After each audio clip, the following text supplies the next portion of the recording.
Assalamualaikum teman-teman. Hari ini saya akan melanjutkan part 2 mengenai bagaimana strategi orang tua dalam mendampingi anak belajar di rumah. Berikut kita simak 3 tips pertama. Yang pertama, mendiskusikan tentang kesepakatan waktu dan durasi belajar di rumah. Yang kedua, pastikan mood orang tua dan anak dalam keadaan baik sebelum belajar. Ketiga, jika anak melanggar kesepakatan, tegur anak secara efektif.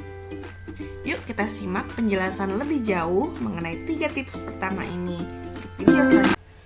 Kata kuncinya saat kita ingin mendampingi anak belajar di rumah ada 2. Yang pertama adalah menerapkan disiplin. Yang kedua adalah memberikan kasih sayang atau kehangatan. Jadi, di satu sisi kita disiplin, tapi sambil disiplin dan tegas, di sisi lain kita tetap menjadi orang tua yang hangat dan penuh kasih sayang. Nah, bagaimana aplikasinya dalam menemani anak belajar tentang menerapkan disiplin dan kasih sayang dengan porsi yang tepat ini? Yang pertama adalah mendiskusikan tentang kesepakatan waktu dan durasi belajar di rumah. Jadi, kita harus mampu untuk mengajak anak membuat kesepakatan bersama. Nah, bagaimana panduan membuat kesepakatan itu? Kesepakatan harus yang pertama melibatkan anak. Jadi ibu kalau membuat kesepakatan bukan hanya satu arah, tapi juga dari 2 arah. Bukan hanya dari orang tua, tapi anak juga dilibatkan. Jadi kalau mau membuat kesepakatan, ajak anak untuk berdiskusi, ajak anak untuk bernegosiasi. Nah, jadi anak merasa apa yang dilakukan adalah hasil kesepakatan bersama, hasil diskusi, dan dia merasa menjadi bagian dari kesepakatan itu. Beda halnya kalau ibu membuat aturan, ibu yang menentukan, maka anak merasa itu kan ibu yang membuat aturan, sebenarnya aku nggak mau, aku nggak suka. Nah, beda kalau kita melibatkan dan mengajak anak diskusi. Dan yang berikutnya adalah buat aturannya nggak usah banyak-banyak, sedikit aja. Nggak usah sampai 10 atau 20 terlalu banyak. Cukup beberapa, di bawah 5 itu sudah cukup. Jadi cukup beberapa aturan supaya anak ingat. Kalau kebanyakan nanti anak lupa. Yang berikutnya adalah kata yang digunakan dalam membuat kesepakatan adalah harus kata yang positif. Bukan apa yang tidak boleh dilakukan, bukan, tapi apa yang harus dilakukan. Kamu hari ini harus ngapain dalam hal belajar. Nah, kemudian yang berikutnya adalah mendiskusikan konsekuensinya. Apa dampaknya kalau kamu melanggar kesepakatan. Ini perlu dibicarakan bersama. Nah, jika perlu buat secara tertulis. Kalau takut anak lupa, buat secara tulis. Boleh anak yang membuat, boleh ibu yang membuat.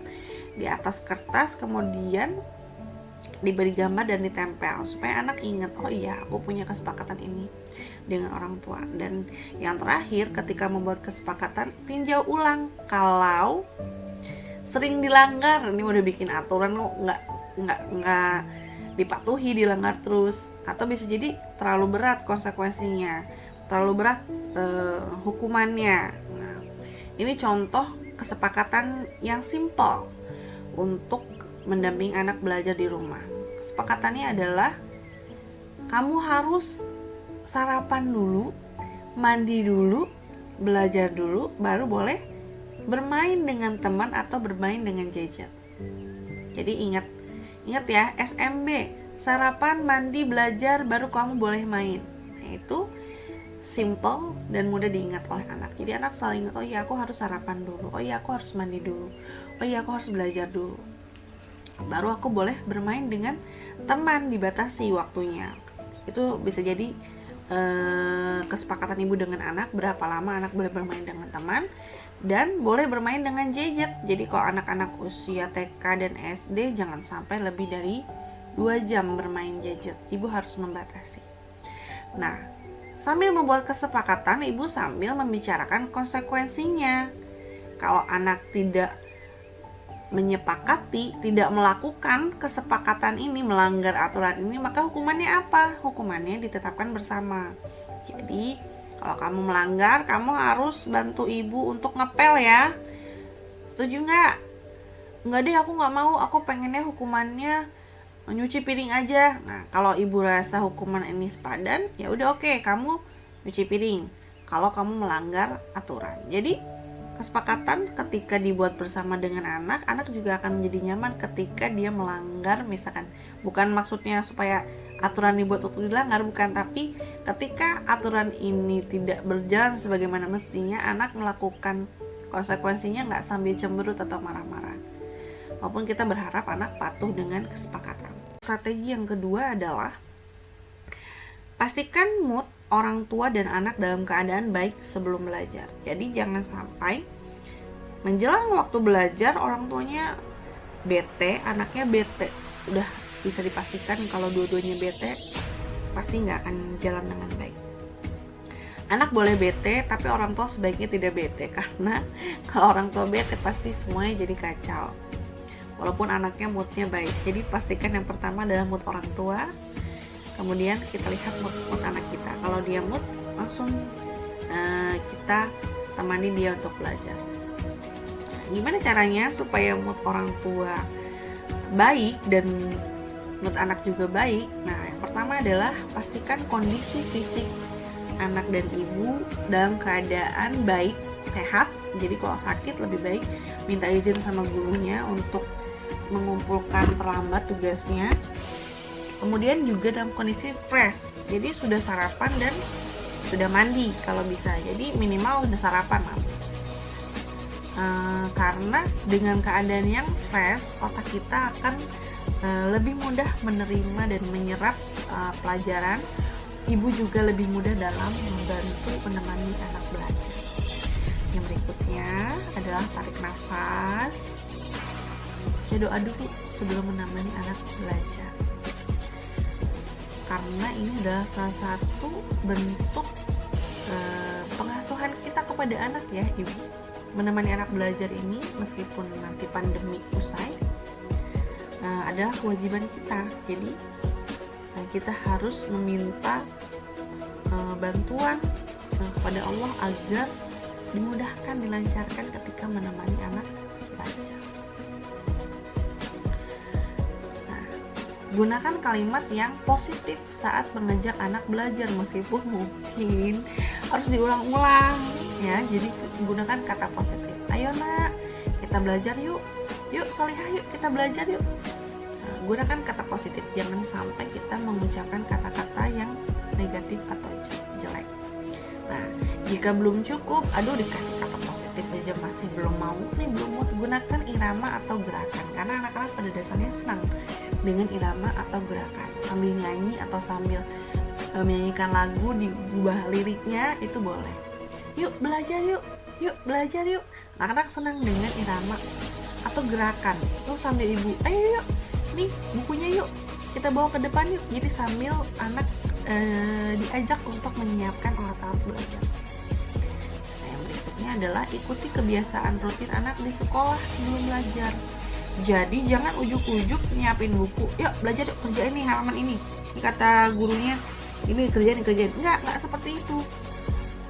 Kita itu ketika mau masuk dalam suatu hal, ketika kita ingin belajar suatu hal, tentunya nggak bisa gerasak gerusuk. Kita butuh pendahuluannya dulu nih. Pendahuluannya anak-anak itu apa? Pendahuluannya kita berdoa dulu. Kalau di sekolah biasa rutinitasnya misalkan morning meeting itu pendahuluan untuk anak bisa masuk belajar, bercerita dulu gurunya, bercerita tentang apa saja, bebas topiknya. Kalau di sekolah sudah ada materi morning meeting, bisa digunakan. Kalau sekolahnya nggak ada morning meeting, kita bisa bikin cerita sendiri. Kita bikin cerita tentang anak yang rajin. Nah, kita cerita dulu Bu, jadi jangan langsung belajar, cerita dulu kepada anak. Oh iya, ibu punya cerita, mau dengerin nggak? Nah, buat anak antusias untuk belajar sebelum memasuki kegiatan mengerjakan tugas dari sekolah. Jadi ceritakan sesuatu yang membuat anak tertarik. Kalau misal ibu kesulitan bercerita langsung, boleh searching sambil nonton YouTube, tapi khusus untuk masuk ke kegiatan belajar. Jadi cukup 3-5 menit morning meeting ini. Nah, kita juga bisa menerapkan games. Kalau di sekolahnya biasa ada games, kan anak-anak terbiasa dengan games, berarti di rumah kita harus membuat suasana yang mirip. Jadi kalau di sekolah urutannya ngapain dulu? Biasanya di sekolah ngapain dulu sih? Oh, berdoa dulu, ya berdoa dulu. Habis itu morning meeting. Nanti ada istirahatnya, ada snack time-nya. Ikuti supaya anak merasa ketika belajar di rumah suasananya tetap mirip seperti di sekolah. Yang berikutnya adalah ketika anak melanggar kesepakatan tadi, yang pertama ya, tegur anak secara efektif. Jadi menegur itu ada aturannya, ada adabnya. Bagaimana cara menegur yang efektif? Yang pertama adalah tegur perilakunya. Bukan anaknya, bukan karakteristik anaknya, tapi perilakunya. Apa kesalahan yang dia lakukan itu? Yang kita bahas adalah perilakunya. Katakan secara tepat apa kesalahannya, nggak usah ngalor ngidul, nggak usah pakai kode-kode, langsung jelaskan ke anak apa salahnya. Nah, yang berikutnya adalah katakan bahwa anak itu mampu membuat perubahan atau pernah dulu bersikap lebih baik dari yang sekarang. Boleh membandingkan, tapi bandingkan dengan karakter atau sikap anak sebelumnya. Jangan bandingkan dengan kakaknya atau bandingkan dengan anak tetangga, itu nggak boleh. Dan tidak mengungkit kesalahan yang lalu. Jadi yang lalu biar aja berlalu, nggak usah dibahas-bahas lagi. Kita juga kan pernah berbuat salah, apalagi anak-anak yang belum paham sepenuhnya. Dan yang berikutnya adalah tetap cintai anaknya, tetap cintai orangnya. Jadi bukan karena perilakunya buruk kemudian kita jadi benci sama anak kita, enggak. Tetap kita cinta dengan anak kita. Ini contoh kalimat yang enggak efektif. Kak, tuh kan kebiasaan deh. Ini contohnya ya, telat ngerjain PR. Makanya pagi-pagi itu jangan main. Ingat gak? Kemarin juga gini kan, siapa coba yang repot? Ibu kan? Bikin terlambat, ngirim PR ke ibu gurunya. Besok-besok jangan malas, jangan lupa siapin semuanya.